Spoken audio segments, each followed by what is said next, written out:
Imagine the scene. Two children come up to you and ask if they could destroy something that belongs to you. Naturally, you say no, and if you're feeling bold, you might even scold them. No, are you even using your brain? If they push back, you shut it down with no because I say so. As though it might feel easy, even responsible, to dismiss them. After all, you know more. You live longer, you understand the world in a way they don't.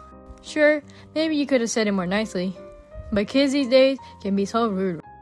But what about how the kids feel?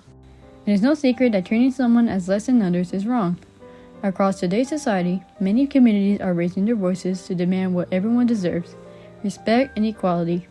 Yet we often forget to include children in that conversation. While it's easy to overlook a child's experience, it is important to know that speaking down to children has real effects. Prejudice against children has a name. It's called adultism, an unjustified prejudice against younger people simply on the basis of age, in which adults disparage them, look down on, and criticize them. If you were to look at some things that Greek philosophers like Aristotle were writing, thousands of years ago, they look very similar to what things that people are saying now. That is, that adults have always described the adolescent generation as defective in some way, whether it's that they're lazy or immoral or disrespectful, you name it. This guy right here is Lawrence Steinberg. He's a professor at Temple University and is most notable for his studies of adolescent psychology. He's written a lot of books, like a lot. It's unfair to construct this narrative that says that, all adolescents are either delinquents or stupid, which I think are the two stereotypes that, that we're bombarded with all the time. Let's look back at that scene. Maybe you thought you were teaching those kids a lesson. But while you walk away feeling justified, one of the kids is now angry and wants to yell at you. The other goes quiet. This kind of moment might not seem like a big deal, but for kids, these moments build up and the effects run deep.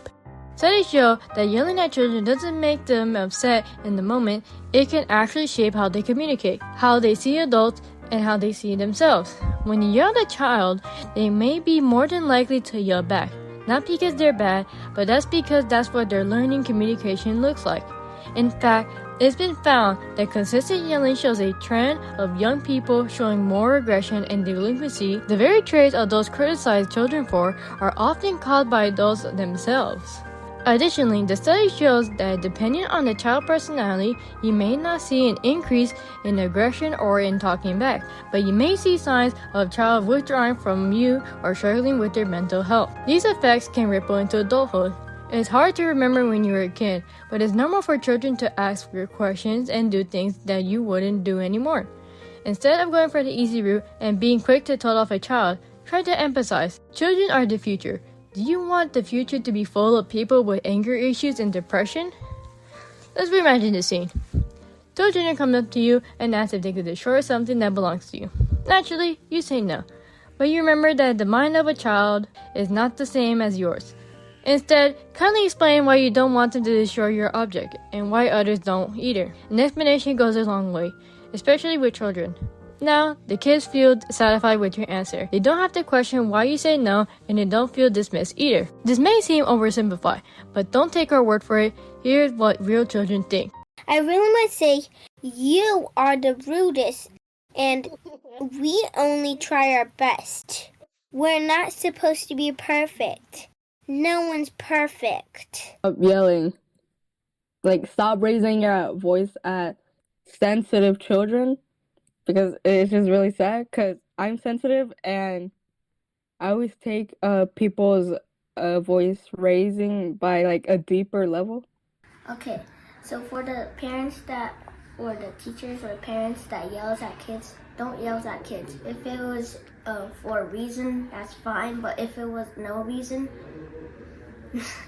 don't do it. I would say that when you're talking down to kids, because you think you're better than them, you should treat us with the same respect that you might treat an employee, or you might treat, your wife or someone you love and respect.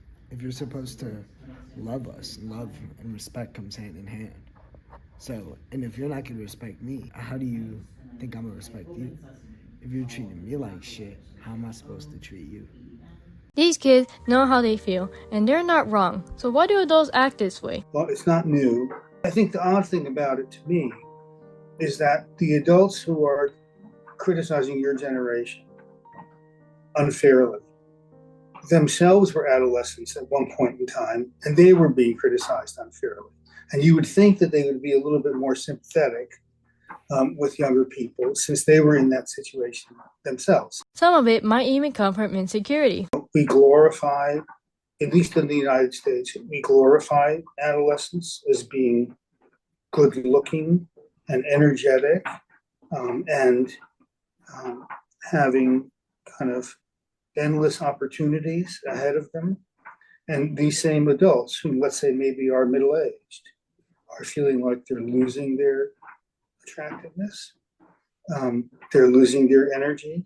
And so maybe unconsciously, there's some desire on their part to put their foot on the neck of the next generation to try to hold them back. And they do this by criticizing them.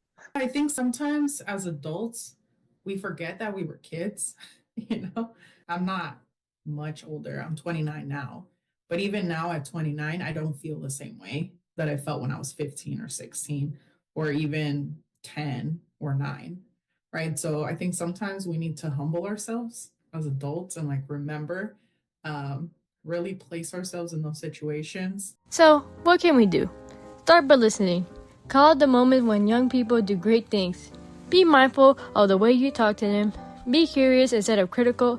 And most importantly, remember what it felt like to be misunderstood as a kid. Let's build a future where kids grow up feeling heard, supported, and respected. Because respect shouldn't have an age limit.